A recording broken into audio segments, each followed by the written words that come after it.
Molly, and this is my co-host, Not Great Parent Nathan. It's me. Hello. Oh, I should probably say I'm not a great parent either. Now, I did feel very pointed at me. It was like, you're a terrible parent. That your kids It's me, always great Molly, with not so great Nathan. But you don't want to be great. We want to be good. That is true. So we are, our point in every podcast that we do and in our life is to not be great parents. We're trying to be parents that are seeking God first and all that we do and helping our children to do the same. So we would like to live in the goodness of God rather than the greatness that the world defines for us. And that primarily God's goodness is about his character and who he is. I feel like sometimes, we do this intro every time, and so I'm always like I think everyone does it, I hope everyone does in their own parenting, of reevaluating. Is this the right word choice? Is this the right thing? Is this the right way to say it? And so I kind of play out a lot of, we say we're living in God's goodness. Primarily we're talking about his character, that God in his nature is just good, right? The way John says it in 1 John is that he is light and in him there is no darkness, right?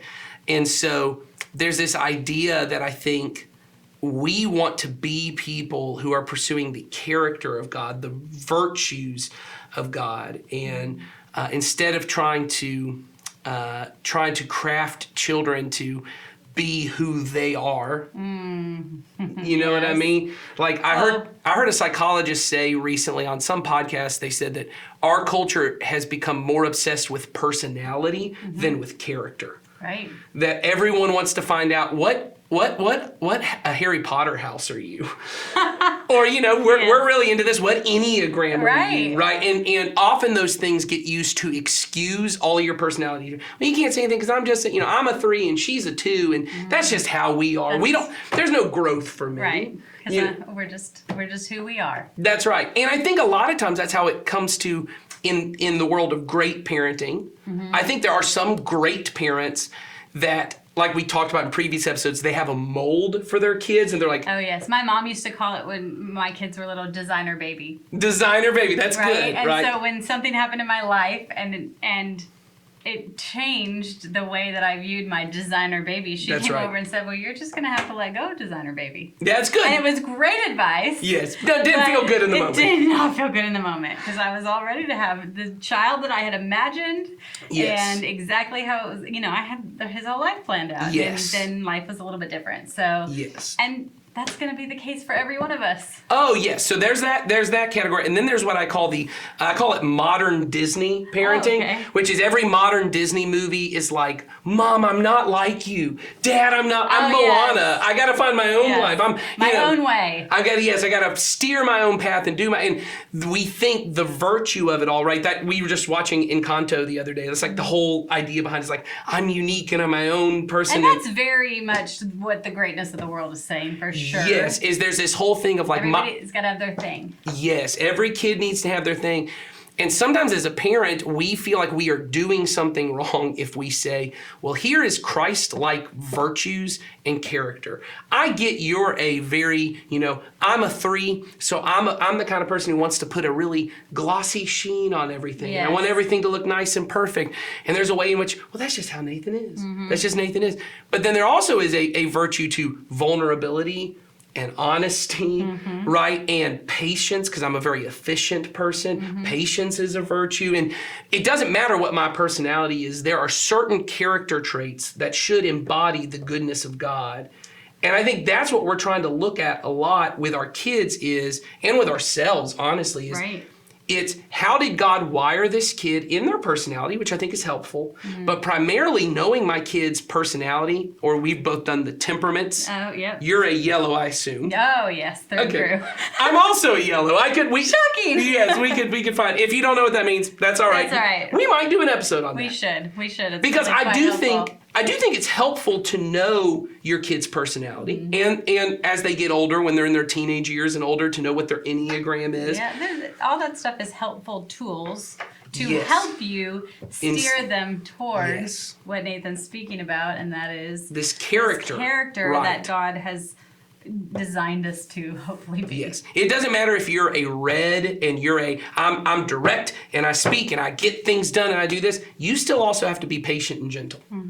And it doesn't matter if you're a green and you're like, look, I don't really want to get in the middle of conflict. But you still have to be direct. You have to still speak have to be the honest. truth. And Yes. Everybody has certain things we also have to do within our personality. And I think that goes to kind of the question we're going to talk today about.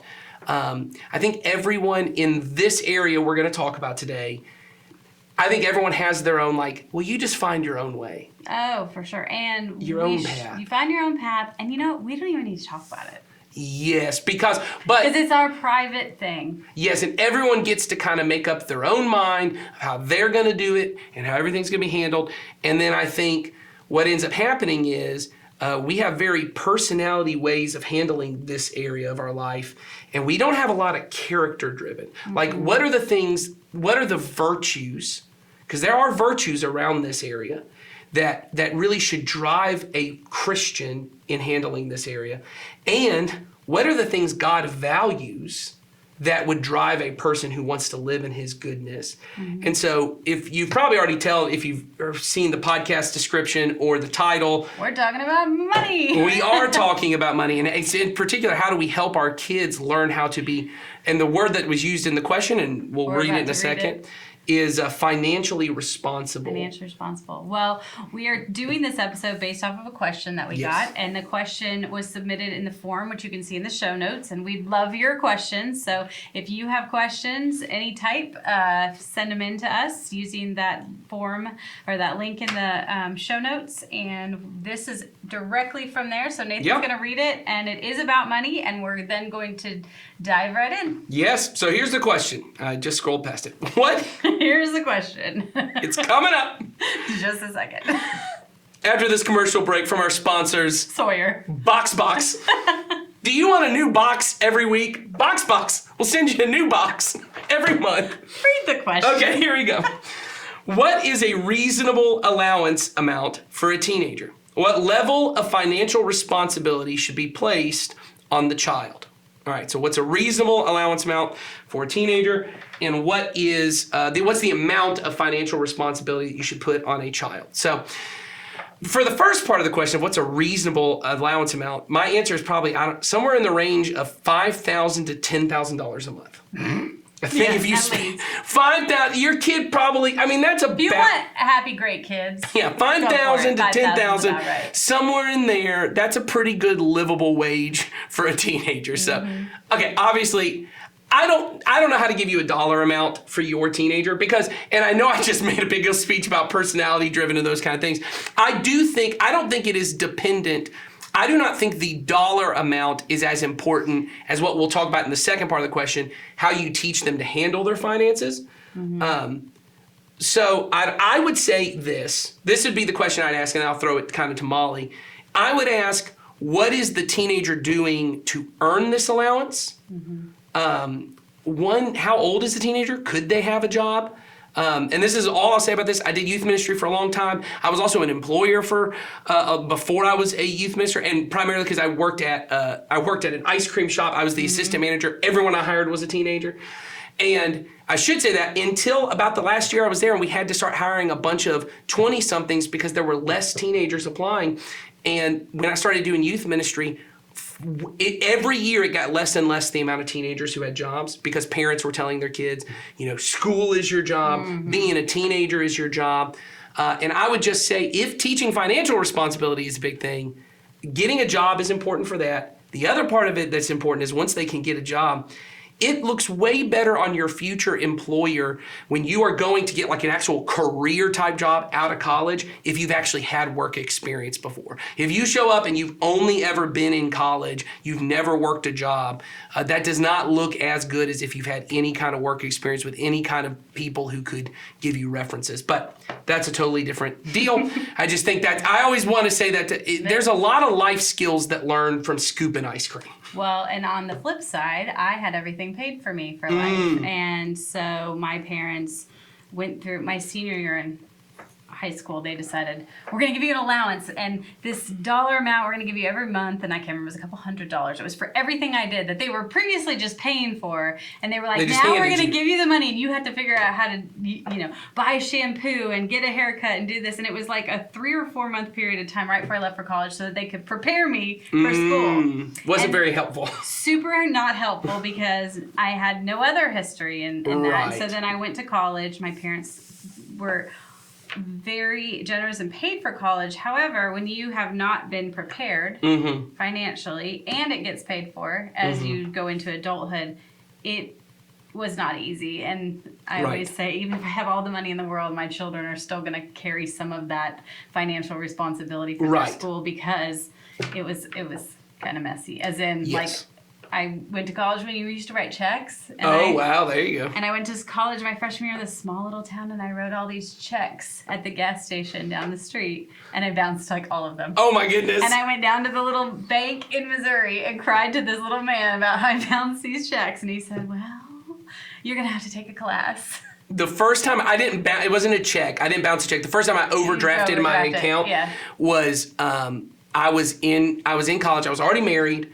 And we were just trying to figure out like the savings account, checking account. You moved some, one to the other. And it was a little confusing to me at the time. I was young, and I'm trying to figure it out. I had gone to the gas station to get $3 of gas for the lawnmower. Spender. Yeah. And so I went to like fill up the lawnmower thing, and I just didn't know. I guess something, I can't remember. I guess some like utility payment had gone through and like gas really down. I had like $2 in. So I paid for $3 in gas. The overdraft fee was like $35. I was like, this was $38 of gas. For this little expensive amount of gas of all time. Well, all that to say, though, I think preparing your kids is really important, and I think preparing them doesn't happen quickly. So. No, I think you need to start. And so I would say, here's what I'd say is if you're a teenager, I don't know. I mean, if you're a teenager giving allowance. Well, if you're a teenager and you're listening with us that's today, right. Good for you. Good for you. But here's what I'd say is if you have a teenager and this is the first time you're giving an allowance, then I would really try to, I would set an amount that makes sense for the wants that they have in their life, like what they would actually use it for, okay? So I'll just talk about my family for a moment because that's the only way I can know, and I don't mind telling the dollar amounts for it so you can judge me on either side of the amounts we give. But each of my daughters, I have a 6-year-old, about to be 7-year-old, so I think at the point of this episode, she might already be 7, but so a 7-year-old, 8-year-old, 9-year-old, and 11-year-old. And the 7 and 8-year-old get $10 a month. And that is because they do all kinds of chores. They do chores every day. They get up every morning. They make their own breakfast. They put away any dishes that are still in the sink. They do a lot of kind of help with that. They have to bring their own laundry down every single day, and they fold their own laundry because we have 6 people in our house, so there's a load of laundry being done every day. Yes. At least. And so our girls they fold their own laundry, they separate their own laundry, they do all their own stuff with that. On top of that, my wife has every day after lunch. Now this is different because we are, like I said, we're homeschooled, so they're home at lunch every day. After lunch is done, there's a chore chart on the wall that they have little magnets that they put next to you, and it rotates every week, what job you would have or whatever. And every day they have one they do. And so we've said that's about $10 a month, and it's not really specific to the jobs, right? Because I don't want to be ticky-tacky with my kids. I don't want to be like, that job is a 25-cent job, and that job's and maybe that's worth it to you. It just felt like to me to teach my kid part of being in a family is you help. Right. We help each other, right? Yeah. And so when my kids are young, chores are how they help. Mom and Dad, we cook most of the meals, but I want you to know how to cook your own food, and I want you to know how to do your own stuff. And so they pitch in on a responsible level of carrying their own weight. And then part of us, because we're the ones who go out and make the money, is I'm going to give you little bits of money so that you can practice learning how to be responsible for your stuff. So we provide all of the needs for our kids, right? So groceries. I pay the mortgage. They don't have to pay into the mortgage. Come on. That's right. They don't have to, all the things that they need. But outside of that, right? Outside of food, clothing, and, shelter, almost anything else that they want that is extra, they have to pay for. So if they want a toy, Like optional things. Yeah. So anything that they would want, they're allowed to save up for stuff if they want to save up for it, which they've done several times. I'm like, oh, I had two of my girls really wanted a video game that they were going to play together. And so they both saved up, I think like $25 each. And that took a couple months. And then they went and paid for it. We go to the movies as a family once a month. And my wife and I, we pay for the tickets and the popcorn. And we say, that's for everybody. That's what mommy and dad. That's our entertainment for our family. Yep, that's what mom and dad are willing to pay. But if you want candy at the movies, it's $4 a candy, which is ridiculous, but that's what it is. Yeah. And they can go into their allowance and they set it aside. And so my girls, even at 6, 7, 8, they're having conversations when they go to the grocery store with us and they see a little toy that's $5. They ask me, Daddy, if I buy this, will I have enough money to get candy at the movies? Because they've had enough times where they didn't, right? And they realize, now I don't have money for candy at the movies. And then I, as dad, have to be the mean daddy. It's like, well, you don't have money and I'm not paying for it. Right. And then they have to sit through the movie just eating popcorn. How horrible is that? How horrible Terrible. is that? Gosh, you are mean. It's rough at your house. Right. So these are young kids. My older daughters, my 9-year-old, my 11-year-old, they each do an additional job every week. One of them cleans the downstairs bathroom, which is a half bath. And that she gets $5 extra a month if she does that every week. Okay. And then my older daughter cleans the upstairs bathroom, which is a full bath, so it has a tub with so she's got to clean that. And it's nasty because it's the one that all the girls use, so it is. I'll just tell you this. I thought boys were disgusting. Girls got a whole nother level with them bathrooms, man. That is something really else. Gross. And so. And you got 4 in 1. I got 5, yes, and they haven't even hit the teenage years yet. So I don't know what's happening there. That price tag's gonna go up. Yes, exactly. That's gonna be a more expensive job. If they do all of that, and we've actually had one of my daughters complained about doing it so much that I eventually said, okay, I'm gonna go to one of your younger daughters. You're going on strike, so I'm going into the market to find another person, and I paid her the $5 a month to clean that bathroom instead. And I said, well, she's going to do it. She's willing to do it. And next month, the older daughter came back and goes, I think I can do it again. I think I'll take that money back by doing that. And now at their age, I feel like that's an appropriate level of financial. They understand the concept of, if I spend money here, I can't spend that money here, right? And if I really want something here, I may have to save up for it. Right. And all of those things happen. You were saying you have a similar way. It's not kind of like a consistent monthly thing. We don't do a consistent monthly allowance.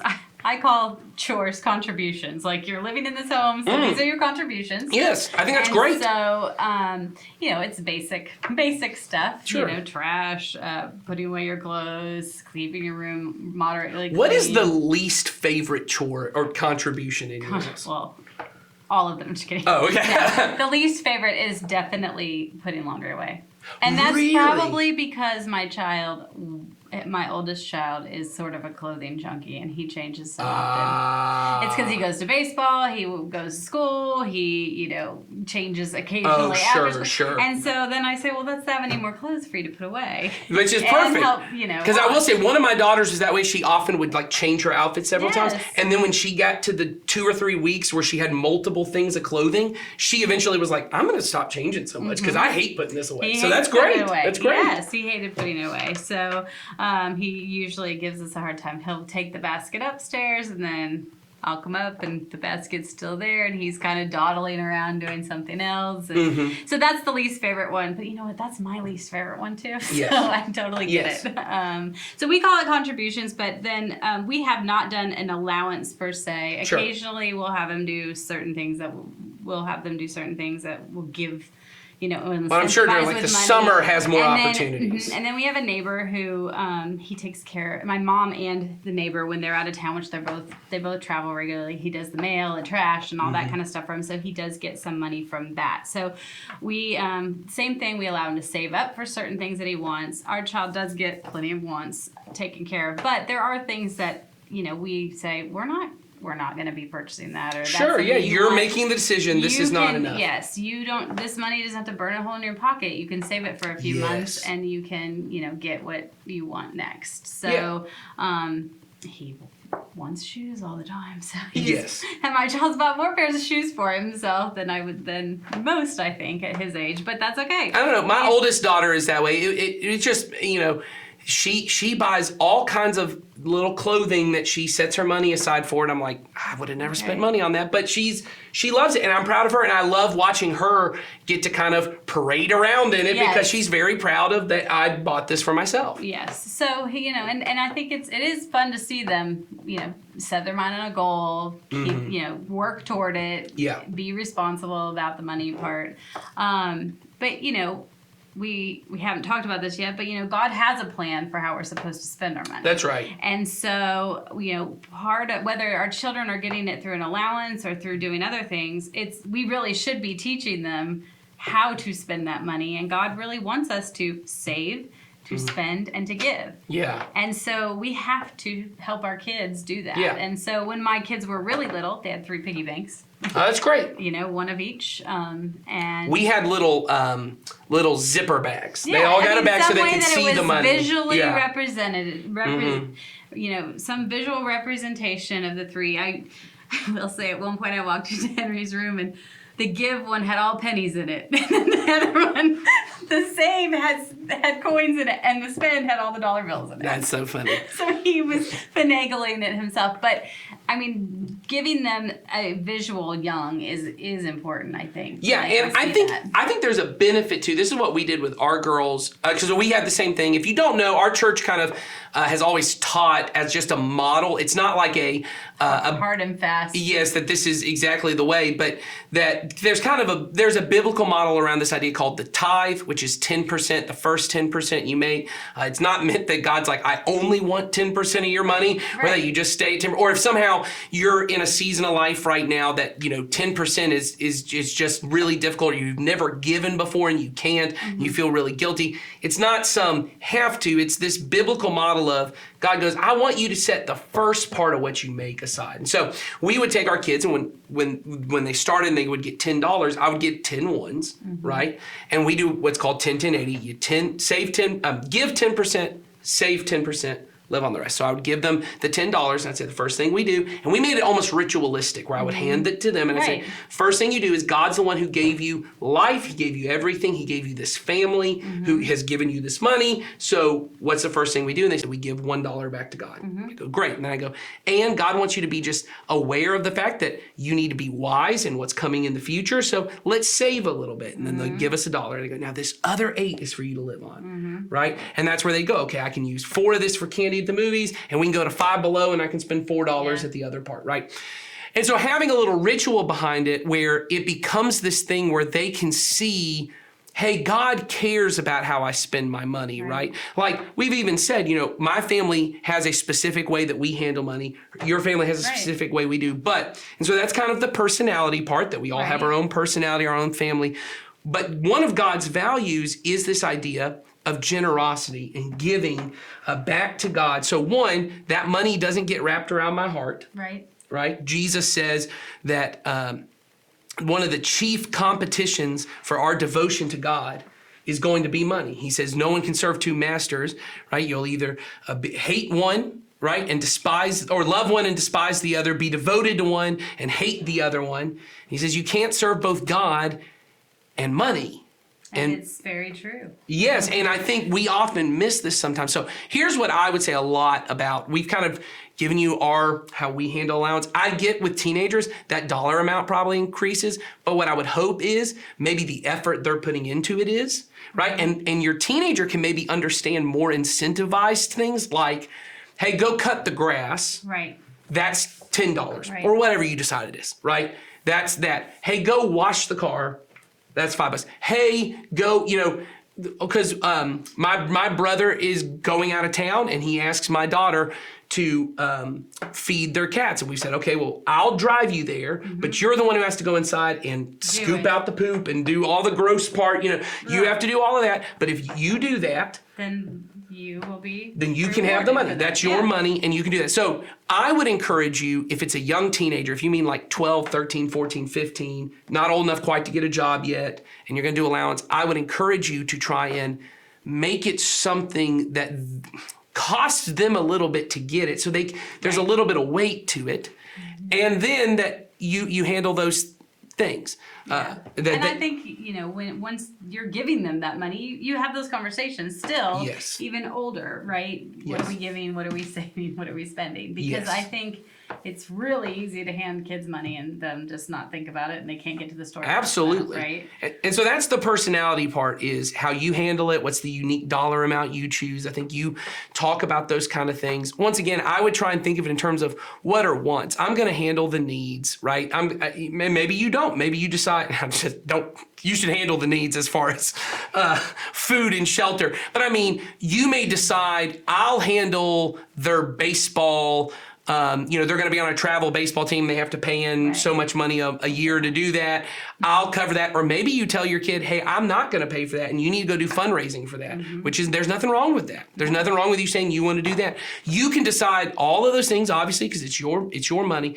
I think there is a character of God way, though, because we know this has the temptation to get wrapped around our child's heart, that greatness makes you want to live for money.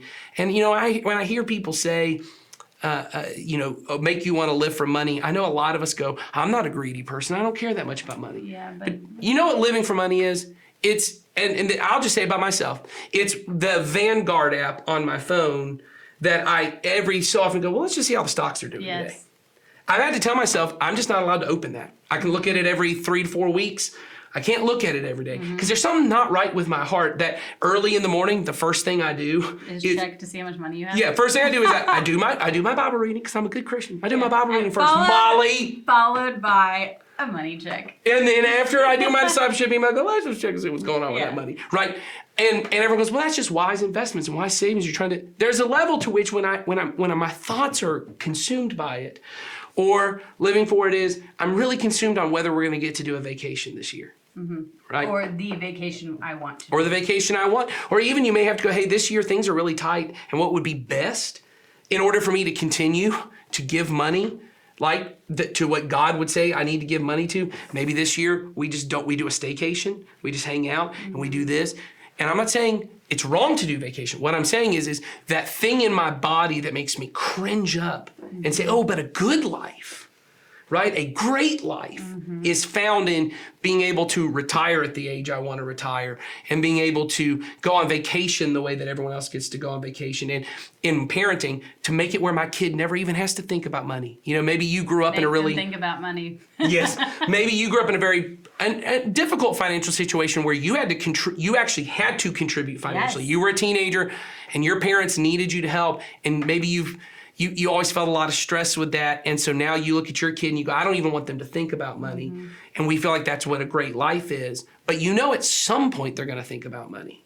And more than that, I don't think it's even what we think about money as much as the ways that we're not aware. We're not thinking of how our money gets wrapped around our heart. Oh, right. And so I think when we talk about financial, that's the second part of the question. What is a financial responsibility that should be on a kid?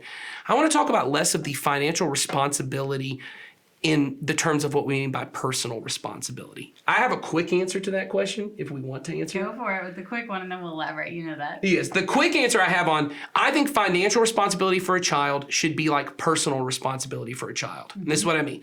Molly gave a great example of, I love the word contribution. In fact, I may start using that just as in the language we say with our kids, because that is what I'm trying to teach. You do your own laundry because no one else should be doing your laundry. Those are your clothes. They came off your stinky body. You should be the one. Just like I would teach with a baby, I have to wash my baby in the bath. But my 9-year-old, I don't need to be going in the shower making sure she's washing her body. She needs to be doing that. That's personal responsibility. And like with breakfast, I want my children to be able to cook their own food, not because I can't, I want to make it with love and all those things. Oh, with a little sprinkle of love on top. It's just personal responsibility. I want you to know that you're capable of doing these things. I think financial responsibility is the same thing. If it is something you are capable of providing for yourself, I want to teach you in the ways that I can. My kids are not capable of providing a mortgage. or providing the grocery bill or the utility bill. That would be irresponsible of me to place that onto them. Right. But they are more than capable of providing candy at the movies or a toy for themselves, or like you said, saving up to buy something they want that I don't want to spend the money on. So that's what I would say for a teenager. I think it's perfectly acceptable if you say, I'm not paying for your cell I was phone. going to say cell phone, paying for cell phone, paying for certain Gas in their car if they're- entertainment costs. Yeah, you want to go out with your friends? I'm not giving you $20 to go to Ashley Park. You're going to have to figure out what you're going to do. I think all of that is appropriate. And you, once again, it could come from an allowance, but then I would try and make sure, are they taking responsibility to earn the allowance? Right. Now that's training ground. You're training them Yes. to, because ultimately that's what you're going to do in a job. You're Yes. going to work in a job, and you're going to have to do it at a certain level to be able to continue to be employed, and Yes. that's how you live. And then from that money that that you get in a job, then you do the 10-10-20. 10-10-80. Whatever. Where's that other 60% going? Whatever. But yes, exactly. 10-10-80. You do that. Math is not my thing. So I think that is a good baseline. I think we've given of, have them pay for wants, not needs, have them take Yes. personal financial responsibility. No matter what the dollar amount is, it's important to train them. Right. When we talk about financial responsibility, though, so I think we've answered the question, and now it's my turn to say the thing I need to say to you. Say the thing you need to say. I think the one thing that's not as a part of this question that a lot of parents don't think of is not what is my responsibility to train my child, which that's a good part of the question. I can hear that in the question. I want to Yes. train my child. Or what is the responsibility the child has, for themselves or those kind of things. What is mine and my child's financial responsibility to God? Is it 10%? Is it my only responsibility to God that he gets less than I tip a waitress? Is that the only financial responsibility I have, is just to teach them the 10-10-80? And I'm saying this, I teach 10-10-80 to my Right. kids. I think it's a great way just to get them thinking about it. But is there more that my kid has a financial responsibility? And so when I think about the biblical view of the way God talks about money, which I think money is, if not the number one, somewhere. Sometimes I wonder if money is the number one, greed is the number one sin in our country, or if busyness is, or if busyness feeds into greed. Go with greed. It's all the same. So I think greed's a big one, and it's the one. Is feeding into greed. It's the one that none of us think we have. I've started kind of making the joke with some friends that, whenever you say, people, you start talking about money in church, everyone goes, hey, God didn't say money was evil. God said the love of money is evil. And money is not evil. It's the love of money. And I don't love money. Now, I'm defending money to you right now as if I did love money. And I don't want you to think money's evil. I don't love the money. I just want you to know money's not evil. You don't know money like I know money. If you knew money like I do, you know money's a great guy. Money's a good guy. I'm not defending it, though. I'm not defending it, right? And so I'm making a joke. That is true. The Bible says it's the love of money that is the root of all evil, right? The analogy I often use with people is from my perception of it. Okay. The biblical view of money is that it is like bleach and ammonia, Oh, okay. right? It's pretty useful, Yeah. right? Pretty potent. Pretty potent, really powerful, can do a lot of good things. There have been a lot of times in my life that I go, I need some bleach over here and I need some ammonia over here and I got to do some stuff. But if I spend my whole life going, I need stockpiles of bleach and ammonia, Then we would wonder what. and I'm going to hold on to them as long as I can. I'm going to walk around with bleach and ammonia. You might be like, okay, but isn't that a little dangerous? Right. Isn't it a little dangerous to just hold on to that as long as you can and assume that your hands are the safest hands and that you're the one who has the best idea of how to handle this thing? Sure is. Wouldn't it at some point you say to somebody, hey, maybe you need to put that bleach and ammonia down unless you need to use it?